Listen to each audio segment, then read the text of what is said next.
আসসালামু আলাইকুম রহমতুল্লাহি বারাকাতু। আপনাদেরকে দেখাবো গ্রামীণ পরিবেশের সৌন্দর্য।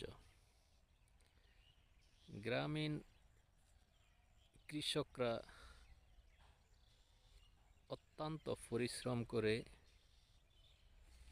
ক্ষেতে বিভিন্ন ধরনের ফসল রোপণ করে, যেমন কেউ ধান, কেউ আলু, কেউ ভুট্টা, মানে বিভিন্ন ফসল উৎপাদন করে থাকে।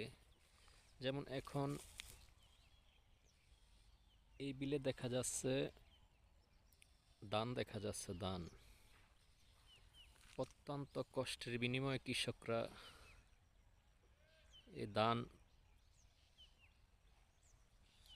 খেতি করেছে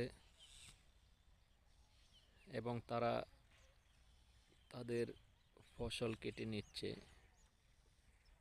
মাশাআল্লাহ, আল্লাহ পাক রব্বুল আলামিন অত্যন্ত ভালো ফসল দিয়েছেন। প্রত্যেকটি ক্ষেতেই মাশাআল্লাহ ভালো ধান উৎপাদন হয়েছে। আসসালামু আলাইকুম রহমতুল্লাহি বারাকাতু।